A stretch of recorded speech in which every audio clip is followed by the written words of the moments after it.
तो आज जो है हम टॉप 10 क्वेश्चन करेंगे और हर एक क्वेश्चन की यहाँ पर मैं आपको ट्रिक बतलाने की पूरी कोशिश करूँगा जिससे कि आप ऐसे क्वेश्चनों को एग्जाम में आसानी से फोड़ दें।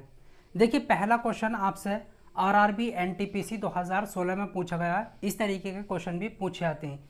यहाँ पर क्या कहता है, आपको डेटा दे रखा है, नंबर दे रखे हैं, उसकी रेंज निकालनी है, मतलब कि परिसर क्या होगा। बहुत आसान क्वेश्चन है।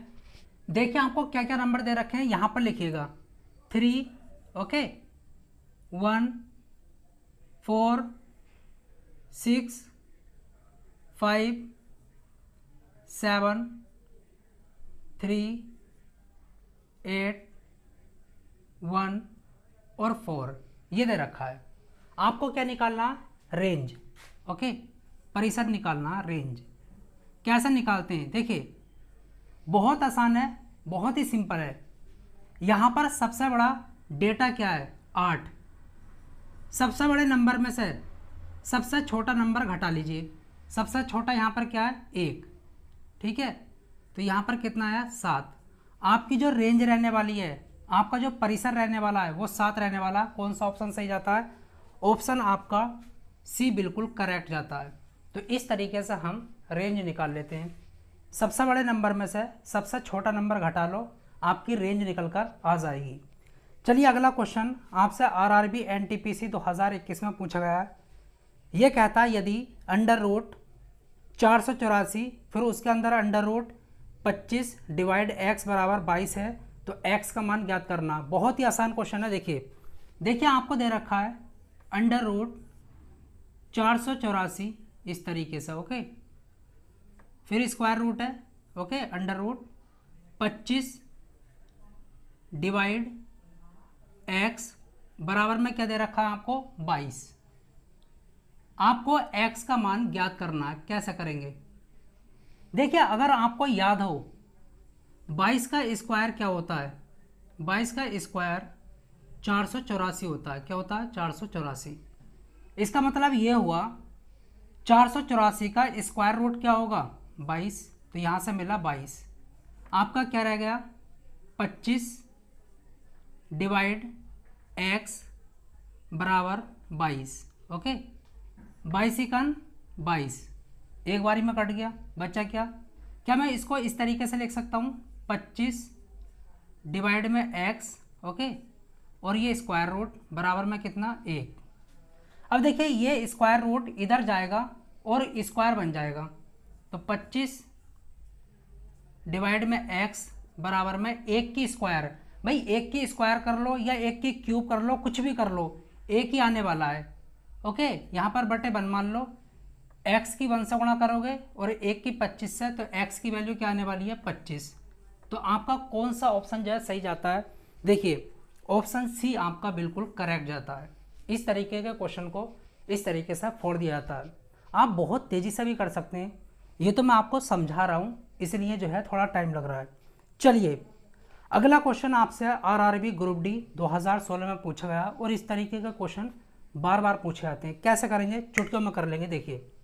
देखिए जो भी आपको डेटा दे रखा है उसको यहाँ पर लिखिएगा। क्या दे रखा है, 1/2 गुणा 5, ओके, प्लस 1/5 गुणा 8, ओके, 3 का डिफरेंस है यहाँ पर देख रहे होंगे, प्लस 1/8 गुणा 11।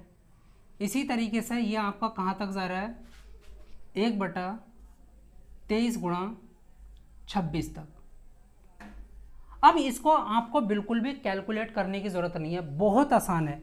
देखिए यहाँ पर डिफरेंस कितना है, अंतर कितना है, 3 का। यहाँ पर भी कितने का, 3 का। यहाँ पर भी कितने का, 3 का।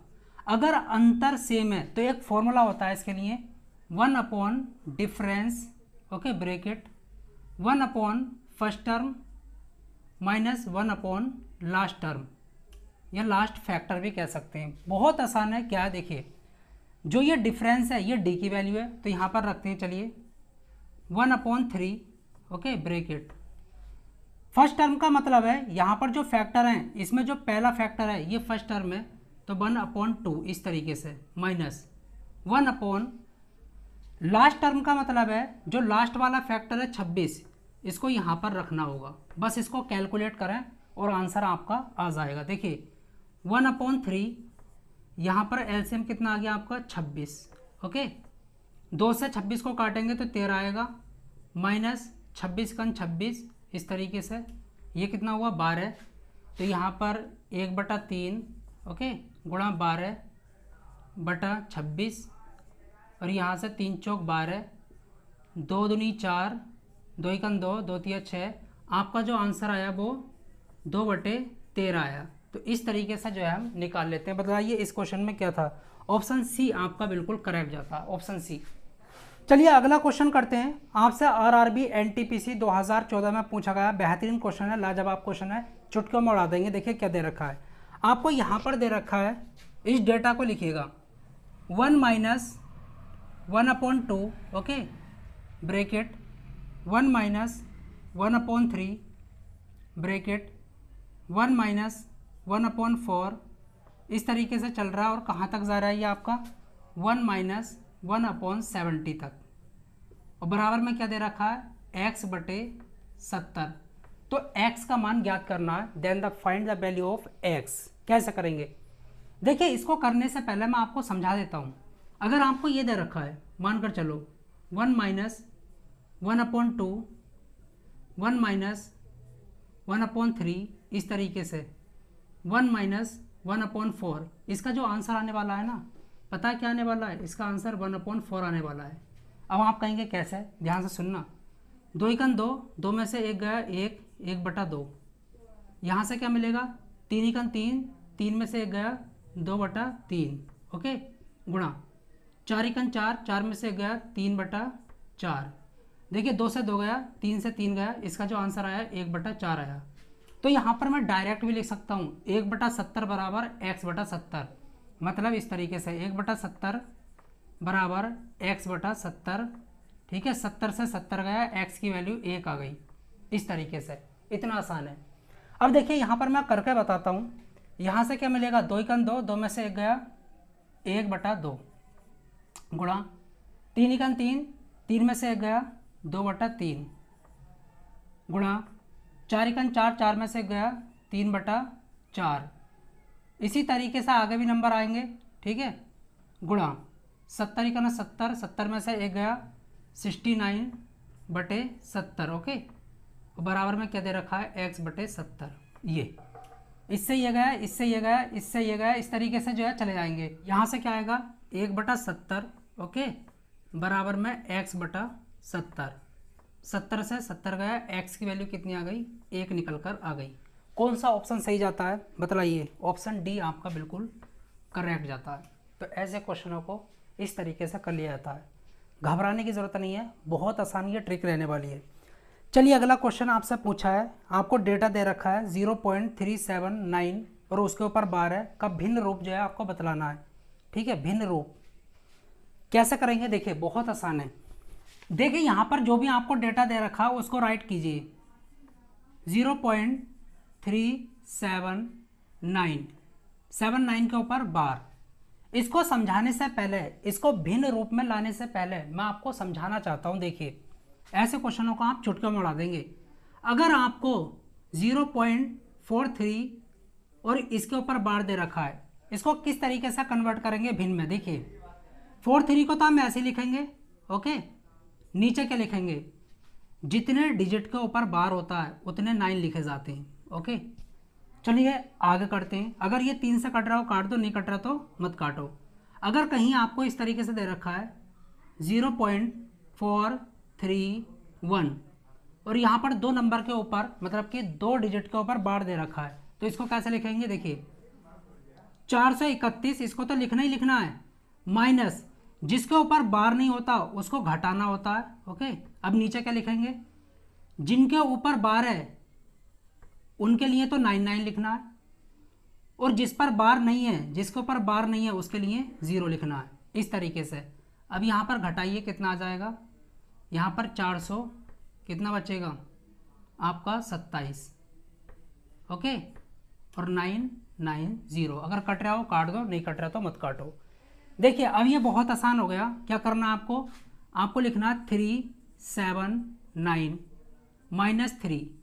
ठीक है, पूरा नंबर लिखेंगे पहले, जिसके ऊपर बार नहीं है उसको घटाएंगे, नीचे क्या लिखेंगे, जिनके ऊपर बार है उनके लिए तो 99, ओके, इसके ऊपर बार नहीं है इसके लिए 0, इसको घटाइए तो यहाँ पर बचेगा आपका 376, डिवाइड में क्या आएगा 990, किससे कट रहा है ये, 2 से, 2 से काटते हैं, 2 एकन 2 बचा 1, 2 अट्ठे 16, 2 अट्ठे 16, 2 से काटते हैं, 2 चौक 8, 2 नम 18, 2 पंजे 10, कौन सा ऑप्शन सही जाता है बताइए, कौन सा ऑप्शन सही है, ऑप्शन डी आपका बिल्कुल करेक्ट है, ऑप्शन डी।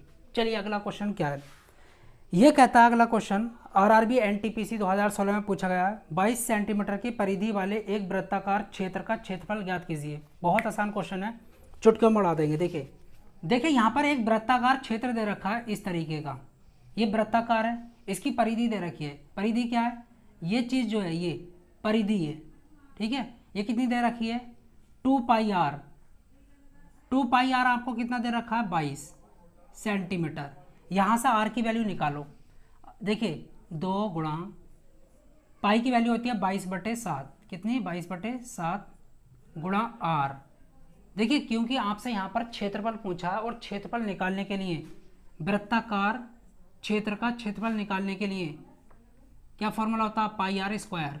हमारे पास आर नहीं है, आर निकाला जाएगा, ठीक है, कैसे 2 पाई आर से, तो यहाँ पर हुआ 22, 22 से 22 कट गया तो आर की वैल्यू कितनी आई 7/2। अब आर की वैल्यू यहाँ पर पुट कर दो, पाई की वैल्यू कितनी होती है 22/7, ओके, आर की वैल्यू कितनी है 7/2, 2 बार लिखेंगे 7/2, 7/2, ओके, कट रहा है, इससे काटो 2 से काटो, यहाँ पर 11 आ गया, 11 सत्ते 77, ठीक है, और 2 से डिवाइड कर दो तो कितना आ जाएगा 2 तिया 6, 2 अट्ठे 16, 2 पंजे 10 सेंटीमीटर स्क्वायर, ठीक है, वर्ग सेंटीमीटर, ये जो है आपका आ जाएगा। कौन सा ऑप्शन सही जाता है, ऑप्शन बताइए, ऑप्शन आपका ए डी, डी बिल्कुल करेक्ट जाता है। इस तरीके से करते हैं, बताइए क्या था इस क्वेश्चन में।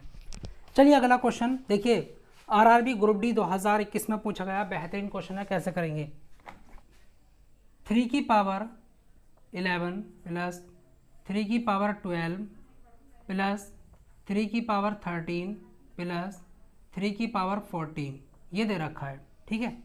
ये कहता है ये किससे विभाज्य नहीं है, किससे डिवाइड नहीं होता। ऑप्शन में आपको क्या दे रखा है, एक तो 13 दे रखा है, ठीक है, यहाँ पर लिख देता हूँ। ऑप्शन बी आपको दे रखा है 12, ऑप्शन सी दे रखा है 8 और ऑप्शन डी दे रखा है 10।